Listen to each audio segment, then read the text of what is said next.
So today in this video, I want to talk about 7 key things I think that all Lean Six Sigma Black Belts should know. If you want to know what those are, make sure you stick around. What's going on? Welcome back to the channel, everyone. If you are a returning subscriber, I just want to say thank you. Now, if it's your first time on this channel, I want to say, why not consider subscribing by clicking that big old red button down below and becoming part of the community. Likewise, if at any time during this video you like what you're hearing, throw me one of those thumbs up because it helps me with that YouTube algorithm. And it does help promote the video, push the video out farther so more people get exposed to this type of information, which I'm hoping helps people. So today in this video, I want to talk about 7 key things I think all Lean Six Sigma Black Belts should know. Now I want to preface all of this by saying, I get it. This isn't everything. Yes, you need to know more than 7 things. I'm just saying that if you take a lot of the concepts and principles that are in the Black Belt Six Sigma body of knowledge, a lot of those can be wrapped up in what I'm going to talk about today, okay? It's not by all means everything you need to know, and I know I'll probably get some comments in the section below that says, Chad, you should know this or you should know this.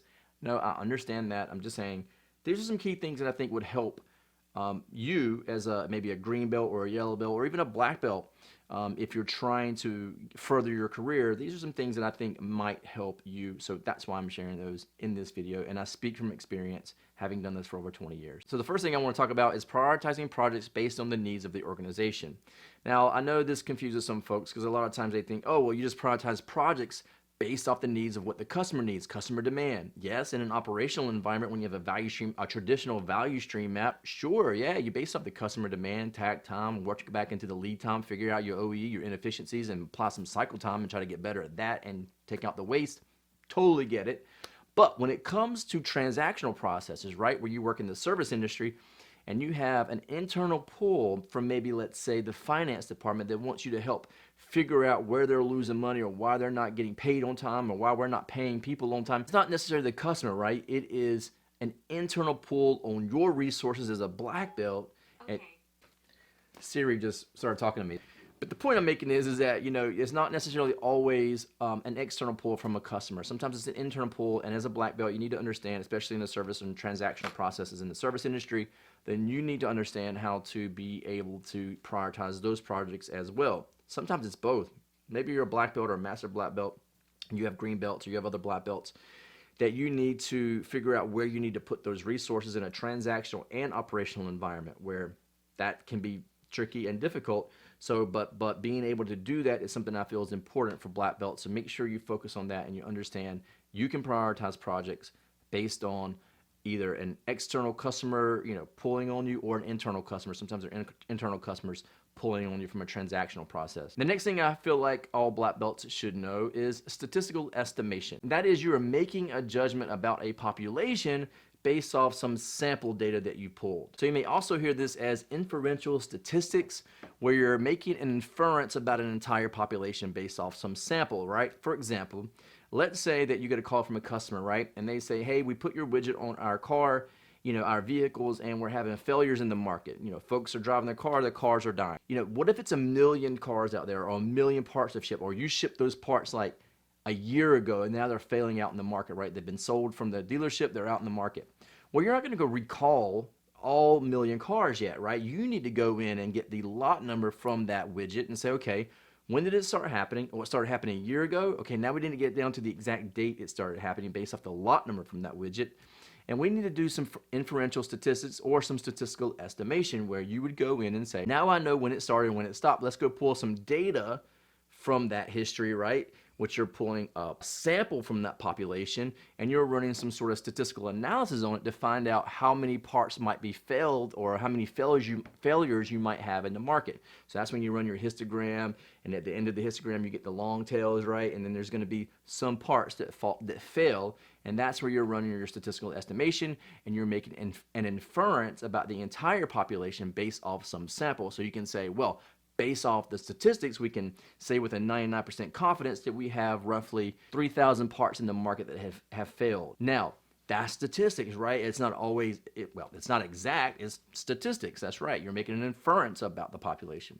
And I think it's important to understand statistical estimation. It's not the easiest thing to understand, but once you get the hang of it, it's not too bad, and you can do it over and over again, and it's a great skill set to have, especially as a black belt. And the number 4 thing I think all Lean Six Sigma black belts should know is lean, right? What does lean mean for an organization? And fundamentally, lean means just the continuous pursuit of waste elimination. You're continuously trying to eliminate waste from the organization.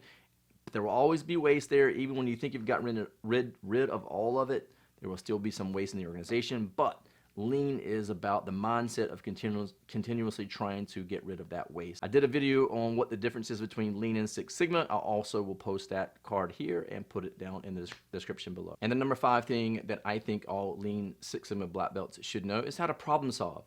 How many times have you been in a situation and everyone in the room, you had a problem and everyone tried to jump right to the solutions, or they said, I already know what the problem is? Happens all the time. And 9 times out of 10, it's not what they're thinking. The problem ends up being something else. So understanding how to problem solve is one of the most important things you could ever learn how to do as a Lean Six Sigma black belt, green belt, yellow belt, master black belt. Doesn't matter, because a lot of people think they can do it, but very few actually can, because they don't get the first part of that whole thing. The whole process, they miss the first part, and that is defining the problem. And if you can't define the problem properly and you don't understand how to do that, what frameworks to use to define the problem properly, then you're never going to really be able to solve the underlying root cause of the issue. You might get lucky, but being able to solve, or being able to define the problem properly, will help you solve the problem the first time without having to go back and try again, any type of recurrences and things like that. And it's going to make you more efficient as a leader, and I think it's something that all Lean Six Sigma black belts should be able to do. Properly problem solve. And in order to do that, you need to make sure you understand how to write the problem statement. I've done a video on that before. I'll post that card here, or I will somewhere up here, and I'll also put it in the description below. Make sure you check out that video as well. And the number 6 thing I feel like all Lean Six Sigma black belts should be able to do is coach other people. Being able to coach someone is something you're going to need to get good at, and it doesn't always come natural. Certainly, if you've been coached before, I think that makes it better. So for example, if you've had someone coach you, then make sure you're documenting the questions, make sure you're documenting how they're coaching you, especially if they're a good coach. And that way you can use that information when you start coaching other people. I think it's something that you're going to end up doing at some point in your career, no matter if it's through Lean Six Sigma black belt or if it's through just being a leader in your organization or director, whatever it is. The better you can coach other people, and understanding that you have to let those individuals make the mistakes that you made so they can get to the solution, even though it might not be as fast as you wanted, or it might not be the way you would have done it.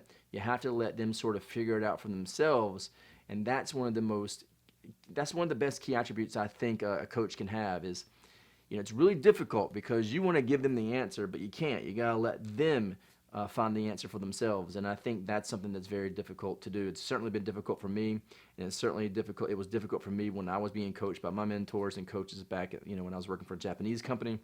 And so, I've carried that over, and I try to do that for others, and then not get frustrated. I think I did a video a while back about this, not getting frustrated when you see the person being coached get frustrated, because it will happen.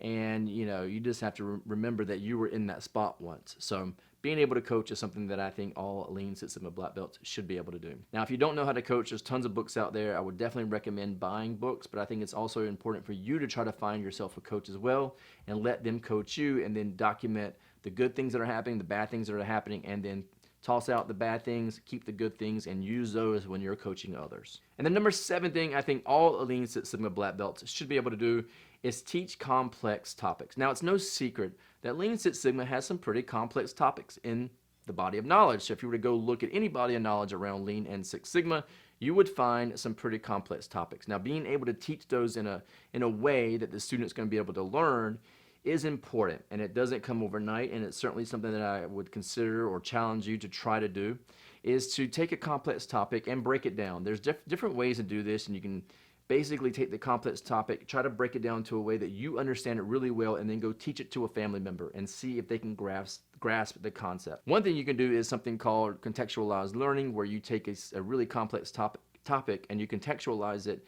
into something the student has experienced before. So for example, if you were trying to teach me string theory and you just went off on string theory because you were an expert at it, I would probably not know anything you were talking about, right? So then you'd walk away feeling pretty good about yourself because you taught me string theory. I'd walk away none the wiser, wouldn't know anything about string theory, right? And that is not beneficial for anyone. I think it's important to understand how to contextualize that. So now let's take the contextualization part. So what if you came to me and said, Chad, what is something you like to do as a hobby? And I said, well, I practice Brazilian Jiu-Jitsu, which I do.